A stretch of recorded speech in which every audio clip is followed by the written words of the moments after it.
ఈ స్కీమ్కి అన్ని విధాలుగా పాలమూరు రంగారెడ్డి లిఫ్ట్ ఇరిగేషన్ స్కీమ్కి కేంద్ర ప్రభుత్వం మద్దతు ఫండింగ్ ఉంటుందని చెప్పి ఈరోజు గౌరవ ముఖ్యమంత్రి గారికి నాకు హామీ ఇవ్వడం జరిగింది. వారు ఏం చెప్పారంటే నేషనల్ ప్రాజెక్ట్ వచ్చినా మీకు 60-40 ఫండింగ్ ఉంటుంది. మేమేం చెప్పినామంటే ఇందులో ఆల్రెడీ 40% ఫండింగ్ స్టేట్ గవర్నమెంట్ పెట్టిందని. సరే తప్పనిసరిగా మేము వేరే స్కీమ్ కింద 60% ఫండింగ్ పెట్టే ప్రయత్నం చేస్తామని చెప్పి ఈరోజు కేంద్ర మంత్రివర్యులు మాకు హామీ ఇవ్వడం జరిగింది. సరే కాళేశ్వరం గురించి ఈరోజు మీటింగ్ కాదు, ఇది Palamuru Rangareddy lift irrigation scheme గురించి మీటింగ్.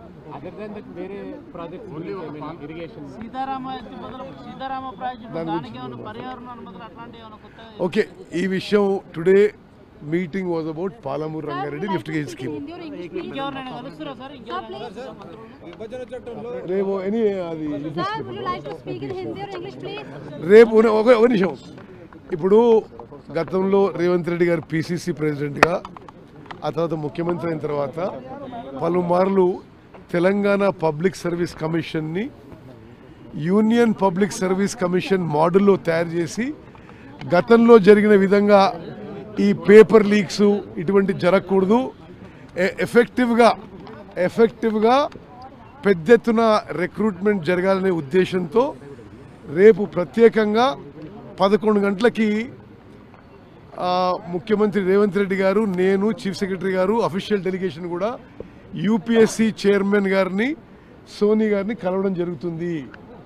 మేము ఏదైతే గతంలో హామీ ఇచ్చినామో తెలంగాణ పబ్లిక్ సర్వీస్ కమిషన్ ప్రక్షాళన చేసి యూనియన్ పబ్లిక్ సర్వీస్ కమిషన్ స్థాయిలో దాన్ని రీస్ట్రక్చర్ చేస్తామని చెప్పారు.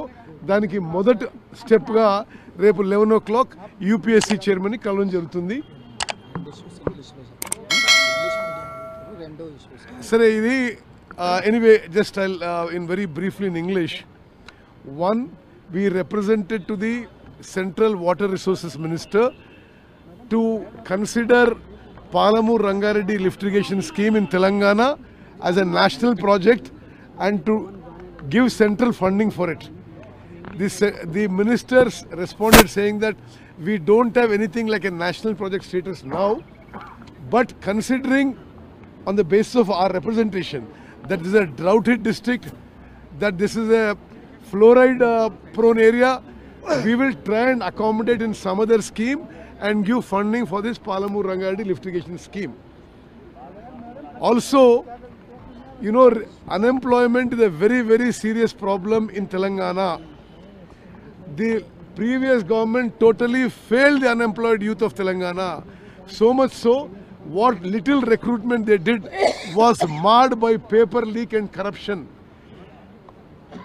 The Congress party, when Mr. Revanth Reddy was the PC president, now after we formed the government, we had assured many times that we will restructure and remodel the Telangana Public Service Commission on the lines of Union Public Service Commission.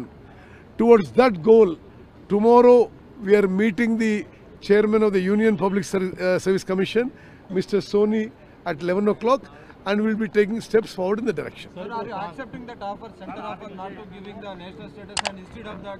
there is no... there is scheme లేదని చెప్తున్నాయన. National project ఇచ్చే స్కీమే లేదు, మాకు వేరే scheme ఉంది, ఆ scheme కింద ఇస్తాము అని చెప్పిండు. ఏమంటే 2014 తర్వాత అప్పర్ భద్ర ఇచ్చింది కూడా ఇప్పుడు వెనక్కి తీసుకోబోయే పరిస్థితి ఉందని ఆయనే చెప్పిండు. ఓకే, ఇప్పుడు వారు చెప్పిన విషయం నేను మీకు చెప్తున్నా. గత 10 ఏళ్లుగా ఎక్కడ కూడా నేషనల్ ప్రాజెక్ట్ స్టేటస్ ఎవరికి ఇవ్వలేదు, కానీ మీకు 60-40 రేషియోలో మీకు ఈ ప్రాజెక్టుకి కేంద్ర ప్రభుత్వం నిధులు ఇస్తామని చెప్పి హామీ ఇవ్వడం జరిగింది.